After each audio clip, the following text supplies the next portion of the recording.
Hello guys, welcome back to PC वाला YouTube channel. And आज की वीडियो में हम लोग बात करने वाले हैं RTX 3070 के बारे में। और मैं इस वीडियो को दूसरी बार रिकॉर्ड कर रहा हूँ। एक बार मैं पहले कर चुका हूँ, बट कल जो AMD ने लॉन्च किया उसके बाद मुझे इस वीडियो को दूसरी बार रिकॉर्ड करना पड़ रहा है। और guys let me tell you, पहली बात 3070 का जो आप लोगों ने रिव्यू देखा, इससे पहले जो आपने देखा होगा वो फाउंडर एडिशन का रिव्यू था, एनवीडिया के फाउंडर एडिशन कार्ड का। और जो थर्ड पार्टी कार्ड हैं उसका आज है। तो मेरे पास थर्ड पार्टी कार्ड है, मेरे पास फाउंडर एडिशन नहीं है, तो मैं आज इस वीडियो को डाल रहा हूं क्योंकि थर्ड पार्टी कार्ड्स की वीडियो डालने की डेट जो है वो आज की है। नाउ बात करते हैं 3070 के बारे में। आपको ओवरऑल एक आइडिया लग ही गया होगा, बट स्टिल मैं आपके सामने कुछ नंबर्स और बेंचमार्क्स प्रेजेंट करूंगा जो कि आपको एग्जैक्ट रिप्रेजेंटेशन दे देंगे कि 3070 कितना पावरफुल है, कितना पावरफुल नहीं है। इसको मैंने कंपेयर किया है पुराने 2080 Ti से, जिससे कि एनवीडिया ने इसको बोला था कि ये 2080 Ti से फास्टर कार्ड होगा। तो क्या ये एक्चुअली में फास्टर है, उससे हमने कंपेयर किया है। प्लस हमने इसको कंपेयर किया है अभी करंट 3080, मतलब अभी इससे ऊपर के जो लेवल का कार्ड है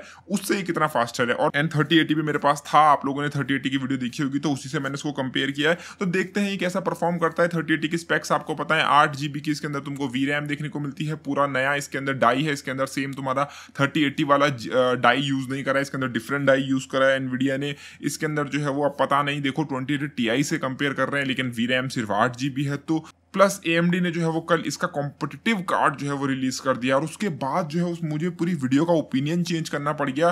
पहले देखो, मैं तुम्हें ऑनेस्टली बताता हूँ, तुम्हें ये जो चीजें मैं वर्बली बता रहा हूँ ये तुम्हें बेंचमार्क्स के नंबर भी बताएंगे। एनवीडिया ने बोला ये कार्ड 2080 Ti से फास्टर है, ठीक है। अनफॉर्चुनेटली ऐसा नहीं है। ये कार्ड कुछ गेम्स में 2080 Ti के बराबर है, कुछ गेम्स में एक दो फ्रेम से जरा सा आगे होगा, बट 2080 Ti कई गेम्स में इससे आगे भी है। मतलब कुछ FPS है 2080 Ti इससे आगे है। तो ये मैं तुम ओवरऑल अगर एवरेज करो तो ये 2080 Ti के बराबर है, उससे फास्ट नहीं है, ठीक है। एनवीडिया की मार्केटिंग अगेन रॉन्ग होती है। यहाँ पे 3080 के टाइम पे भी एनवीडिया ने सेम मार्केटिंग करी थी और यहाँ पे भी सेम मार्केटिंग है। ये 2080 Ti के बराबर है, नॉट फास्ट। उल्टा 2080 Ti को कुछ एज मिल जाता है एट 4K बिकॉज उसके अंदर ज्यादा VRAM है, इसके अंदर सिर्फ 8GB VRAM है।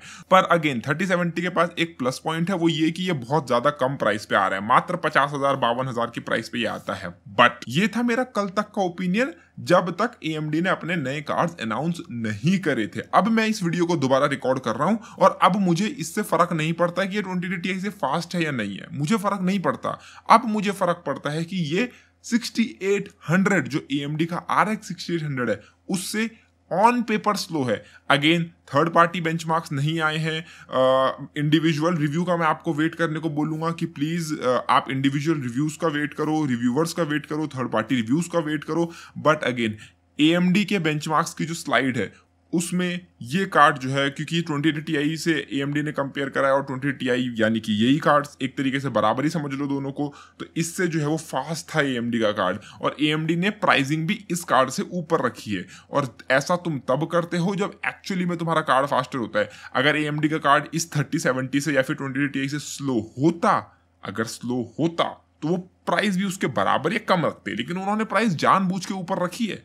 तो इसका मतलब है कि वो एक्चुअली में फास्ट होगा। एक बराबर का कंपटीशन तुमको मिल रहा है। अभी के लिए मैं ये कार्ड किसी को रिकमेंड करूंगा नहीं, बिकॉज AMD के कार्ड्स का वेट कर लो, क्योंकि हो सकता है तुम्हें सेम प्राइस पे अच्छी परफॉर्मेंस मिल जाए। अगर तुम्हारे पास कोई एक बहुत ज्यादा स्पेसिफिक, एक बहुत ज्यादा स्ट्रॉन्ग रीजन है एनवीडिया की तरफ जाने का, देन ही मैं तुम्हें 3070 रिकमेंड करूंगा। एंड बाय द वे, तुम लोग किसी भी रीजन की वजह से अगर 3070 बाय करना चाहते हो, तुम्हारा कोई स्पेसिफिक पर्पस है 3070 लेने का और तुम चाहते हो कि तुम्हें 3070 ही चाहिए, या तुम्हें अर्जेंटली अभी PC बिल्ड करना है, तो तुम SMC इंटरनेशनल से जो है वो 3070 का बिल्ड जो है वो ऑर्डर कर सकते हो। उन लोगों ने 3070 के बिल्ड शिप करने जो है वो शुरू कर दिए हैं। तो अगर तुम 3070 का एक बिल्ड लेना चाहते हो तो विजिट SMC इंटरनेशनल। दूसरा, मैं तुमको ये अभी लेने के लिए रिकमेंड इसलिए नहीं कर रहा हूँ बिकॉज दूसरा रीजन ये है कि हो सकता है एनवीडिया अपनी प्राइस डाउन करे, हो सकता है एनवीडिया इसकी प्राइस $50 $75 कुछ कम करे। तो अगर तुम इस कार्ड को अभी ले लेते हो तो तुम इसको फुल प्राइस पे लोगे। और अगर तुम एनवीडिया का ही लेने का सोच रहे हो फिर भी मैं बोलूंगा तुम रुक जाओ, बिकॉज अगेन प्राइस डाउन होने के चांसेस हैं। तो देखते हैं ये कार्ड कैसा परफॉर्मेंस करता है। देखो, मैंने यहाँ पे जो टेस्ट सिस्टम यूज करा है, टेस्ट सिस्टम की बात करते हैं। पहले तो मैंने यूज करा है AMD का Ryzen 9 3950X, जो कि 16 कोर 32 थ्रेड का सबसे टॉप एंड CPU है। मैंने उसको पेयर किया है Crosshair 8 हीरो मदरबोर्ड के साथ, जो कि टॉप एंड मदरबोर्ड है। उसके साथ जो है मैंने यहाँ पे यूज करी है 32GB Corsair dominator platinum with Corsair का ही AIO RGB वाला H115i RGB प्लैटिनम। और यहाँ पे जो है वो सारे के सारे बेंचमार्क्स 3 बार किए गए हैं। 3 बार करने के बाद उनका एवरेज लिया गया है। हर बेंचमार्क करते हुए जो है वो फ्रेश ड्राइवर इंस्टॉल किया गया। हर बार बेंचमार्क करते हुए जो है वो विंडोज को रीइंस्टॉल किया गया। यानी कि जब मैंने 3070 का बेंचमार्क करा तो विंडोज रीइंस्टॉल करी, मैंने 3080 का बेंचमार्क करा मैंने विंडो दोबारा रीइंस्टॉल करी, और 2080 का बेंचमार्क करा तो भी मैंने नई विंडो इंस्टॉल करी। तो तीनों के लिए मैंने फ्रेश विंडो इंस्टॉल करा ताकि किसी भी तरीके का बग ड्राइवर इशू एक दूसरे के साथ क्लैश वगैरह ना हो, क्लीन। तो यहाँ पे जो है वो पहली बात करते हैं सिंथेटिक बेंचमार्क्स की। Time spy 3D mark time sky के स्कोर ये रहे आपके सामने। आप देख सकते हो यहाँ पे कौन सा कार्ड फास्टर है, और तुम यहाँ पे देख सकते हो कि सिंथेटिक बेंचमार्क में यानी कि टाइम स्पाई में ये सिर्फ GPU स्कोर है, तुम्हारा 2080 स्टिल थोड़ा सा फास्टर है। अगर तुम बात करो टाइम स्पाई एक्सट्रीम की, तो टाइम स्पाई एक्सट्रीम में तुम देख सकते हो काफी ज्यादा क्लोज है। इवन 3070 थोड़ा सा बेटर परफॉर्म करता है, थोड़ा सा मार्जिन से तुम्हारे 2080 Ti से। और अगेन 3080 तो फास्टर है तो वो ऑफकोर्स फास्ट ही होगा। अगर तुम यहाँ पे बात करो यूनिजिन सुपरपोजिशन 4K ऑप्टिमाइज्ड बेंचमार्क की, तो यहाँ पे भी तुम देख सकते हो कि तुम्हारा 2080 Ti थोड़ा सा फास्टर है तुम्हारे 3070 से। तो 3070 फास्टर नहीं है 2080 Ti से। तो यहाँ पे बात करते हैं डेथ स्ट्रैंडिंग की गेम्स में एनवीडिया ऑप्टिमाइज्ड टाइटल 2K पे। अगर मैं बेंचमार्क की बात करूँ तो 2K पे जो है वो तुमको 3070 में देखने को मिलते हैं 112 और 136 FPS का एवरेज। एंड 2080 Ti भी तुम्हें अप्रोक्सीमेटली सेम परफॉर्मेंस देता है, बस थोड़ा सा ही अंतर है, ज्यादा अंतर है नहीं। अगर तुम बात करो 4K पे, तो 4K पे जो है वो तुम्हें अप्रोक्सीमेटली दोनों की परफॉर्मेंस सेम देखने को मिलती है। अगर तुम 3080 की बात करो तो 3080 दोनों को आउट परफॉर्म कर देता है, बिकॉज अगेन वो थोड़ा ऊपर के लेवल का कार्ड है। बट 4K और 2K पे अप्रोक्सीमेटली दोनों की परफॉर्मेंस सेम है। और मार्जिन ऑफ एरर का यहाँ पे मैं बोलूंगा केस चल रहा है। यहाँ पे परसेंटेज डिफरेंस इतना कम है कि मैं तुम्हें ज्यादा कुछ परसेंटेज में उसको कन्वर्ट करके बता नहीं सकता। Shadow of the टूम raider 2K पे यानी कि 1440p पे अगर मैं बोलूं तो तुम्हें 3070 में 122 FPS का एवरेज देखने को मिलता है, लेकिन 2080 Ti उसे आउट परफॉर्म करता है। 2080 Ti में 125 FPS का एवरेज मिलता है। कुछ ही फ्रेम से 2080 Ti जीत रहा है, बट अगेन जीत रहा है। और 3080 तो ऑफकोर्स आगे उसके ज्यादा ही फ्रेम्स है, तो 3080 तो जीत ही रहा है। 4K पे बात करूं शैडो ऑफ द टूम रेडर की, तो 3070 61 FPS देता है, लेकिन 2080 Ti तुम्हें 67 एवरेज FPS देता है। एंड 1% भी जो है वो 2080 Ti का ज्यादा है। तो 2080 Ti जो है वो shadow of the टूम raider 4K में अच्छा परफॉर्म करता है 3070 से। और मैं बात करूं होराइजन जीरो डॉन की, जो कि काफी चर्चों में गेम चल रहा है, बहुत ज्यादा विजुअली अट्रैक्टिव गेम है, बहुत मस्त गेम है। अगर तुमने नहीं खरीदा तो जाके खरीदो।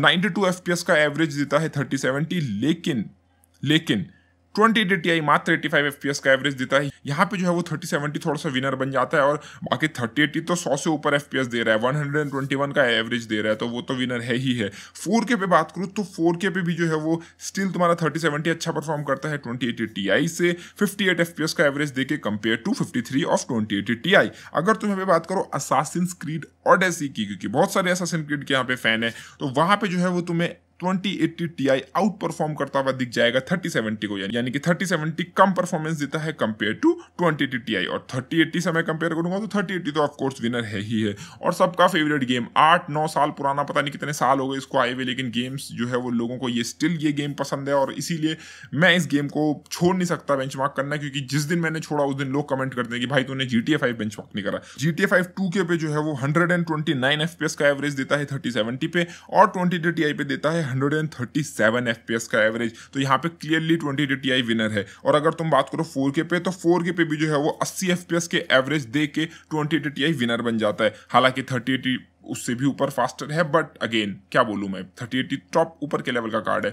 लेकिन यहाँ पे अब AMD का 6800 की एंट्री होती है, और 6800 जो है वो एटलीस्ट AMD के बेंचमार्क्स के हिसाब से तो विनर है, और उसकी प्राइस भी ज्यादा है। तो AMD अगर अपने किसी कार्ड की प्राइस भी ज्यादा रख रहा है और उसको बोल रहा है कि वो 3070 से फास्टर है या फिर 2080 Ti से फास्टर है, देन वो ऑफकोर्स होगा, मोस्ट प्रोबेबली मोस्ट गेम्स में होगा, क्योंकि ऑफ कोर्स वो चार्ज भी उसके लिए ज्यादा कर रहे हैं। और अगर नहीं भी होता है तो थर्ड पार्टी बेंचमार्क्स का वेट करो, बिकॉज उस कार्ड की वजह से हो सकता है Nvidia 3070 प्राइस डाउन करे। तो वेट करो, रश नहीं है बाय करने का, कोई जल्दीबाजी नहीं है, आराम से बाय करो। तो उम्मीद है तुमको वीडियो पसंद आई होगी। आई तो प्लीज वीडियो को लाइक शेयर एंड सब्सक्राइब करना ना भूले चैनल को। धन्यवाद, बाय, टेक केयर गाइस।